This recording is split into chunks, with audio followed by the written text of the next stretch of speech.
гаспадарства. Ужо даволі даўно у нас не было відосікаў з вандровак, з сольных вандровак па розных гарадах. І вось я вырашыў з сабой у Ліду захапіць не толькі домры, не толькі інструмент, але яшчэ і камеру, каб трошкі паздымаць горад Ліду. Менск, Ліда, поехали. Лида, в округе, скажу, малый город. 100 тысяч, ну.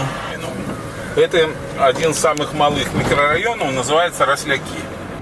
10 видов промысловости есть. Машинобудование, химичная, мясцовая промысловость, легкая. Вот. И вот это Ускраина. Все, мы на Ускраине Лиды. А поглядим, мы проехали с тобой полкилометра. Добрый день, добрый день. Господар, мы давно за вами слушаем.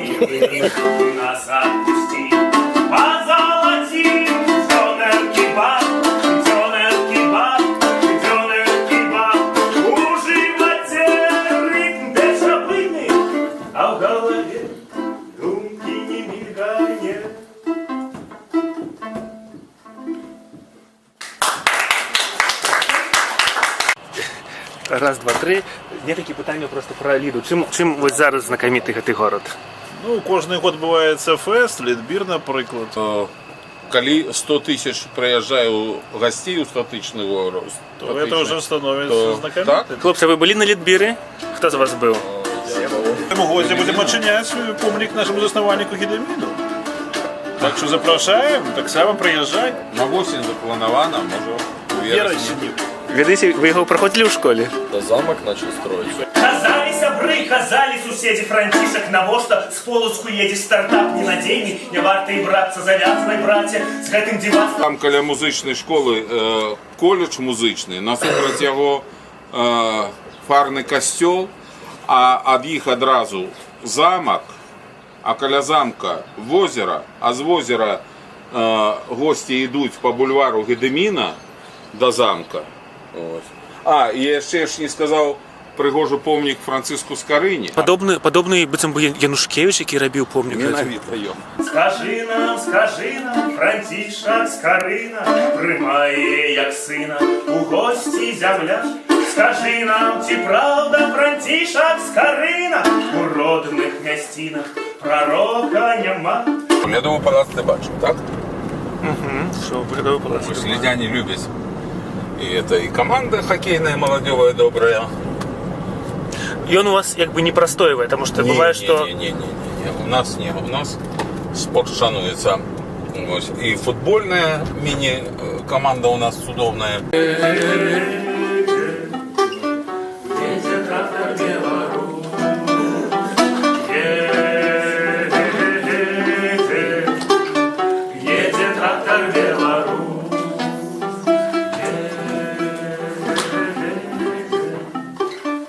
Гомельчане удивились, сказали, мы ехали в Лиду и думали, что это подороже в Беларусь. А у вас не Беларусь, у вас Европа.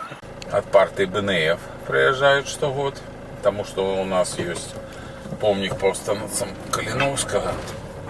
Вот.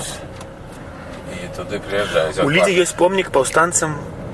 У нас есть месцы, а ну, в ogóle 5 у нас разных мест, звязанные с повстанием. Это могила расстрелянного князя Фальковского. Вот. Потом могила Валерия Тихановича, денець повстання. Потім у костюлі піярів, навченцю піярської школи, генералу повстання Людвігу Нарбуту. Ось, а каля города это крыш на месте могилы повстания, и память об этом заховывалась вясковцами. Белорусскую лучи, на глубу.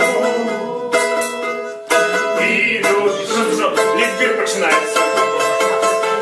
У нас предпринимальники самые берут мясо, купляют кишки и роблять ковбасы и продают.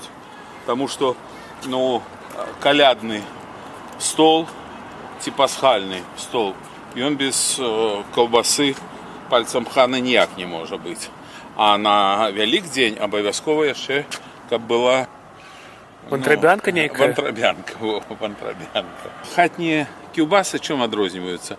Іх, каб наесціся, не трэба шмат з'есці. Таму што ў іх, у адрозненні ад магазинных, не дабаўляюць глукамат гэты натрый. І таму ты эканоміш, яна каштуе, людзі прадаюць яе да 20 рублёў. Праблемы знайсці працу, можа быць, так у людзей. Мало таго, яшчэ ж плацяць усім мала. Што ж там такія заробачкі. Там сталіцу падкармліваюць.